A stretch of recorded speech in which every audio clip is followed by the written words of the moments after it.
এক গ্রামে এক গরিব কাঠুরিয়া বাস করত। তার নাম ছিল রামধন।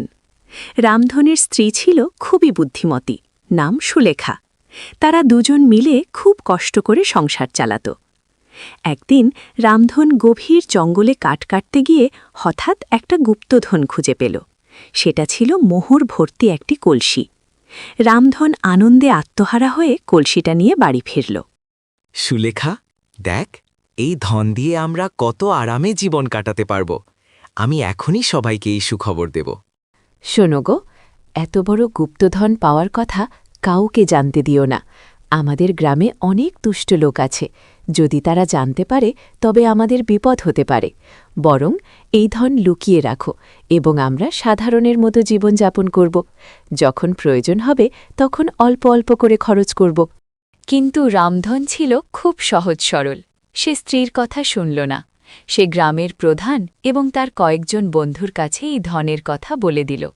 যা আশঙ্কা করা হয়েছিল তাই ঘটল। গ্রামের প্রধান ছিল একজন লোভী মানুষ।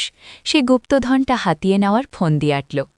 পরের দিন সকালে গ্রামের প্রধান কয়েকজন সঙ্গী নিয়ে রামধনের বাড়িতে এল। রামধন, তুমি নাকি রাজকোষের ধন চুরি করেছ। এই ধন আমাদের রাজ্যে আনার কথা ছিল। তুমি কি তা জানো না?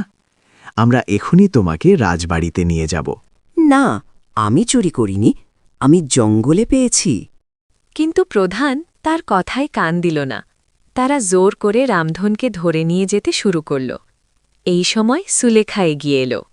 আপনারা আমার স্বামীকে নিয়ে যাচ্ছেন, ফেলো। তোমার স্বামী যে গুপ্তধন পেয়েছে সেটা রাজকোষের ধন। এটা চুরি করার অপরাধে তাকে শাস্তি পেতে হবে। আপনারা বলছেন যে এটা রাজকোষের ধন, কিন্তু আমার স্বামী যে কলসিটা পেয়েছে তার ভেতরে ছিল শুধু নুড়ি পাথর আর মাটির ডেলা।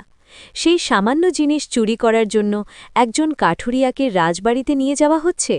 আপনারা কি তামাশা করছেন? কি বলছো তুমি? ওগুলো নুড়ি পাথর ছিল না, ওগুলো ছিল সোনার মোহর। আপনারা নিজেরাই তো বলছেন যে ওগুলো ছিল সোনার মোহর। আপনারা কিভাবে জানলেন যে ওর ভেতরে কি ছিল, যদি না আপনারা নিজেই আমার স্বামীকে মিথ্যে অপবাদ দিয়ে সেই মোহরগুলো নেওয়ার জন্য এসে থাকেন? প্রধান ও তার সঙ্গীরা হতভম্ব হয়ে গেল। তারা বুঝতে পারল যে তারা সুলেখার বুদ্ধির জালে ফেঁসে গেছে। গ্রামের প্রধান তখন কোনো উপায় না দেখে মিথ্যা বিনয়ের সুরে বলল, আসলে সুলেখা, আমরা ভুল বুঝেছিলাম। হয়তো কেউ তোমাদের উপর মিথ্যে দোষ চাপিয়েছে। আমরা দুঃখিত। রামধন, তুমি বাড়ি যাও। বুদ্ধিমতী সুলেখার উপস্থিত বুদ্ধির জোরে রামধন সেদিন রক্ষা পেল এবং তাদের গুপ্তধনও সুরক্ষিত রইল। এরপর থেকে রামধন তার স্ত্রীর কথা মেনে চলত এবং তারা সুখে শান্তিতে দিন কাটাতে লাগল।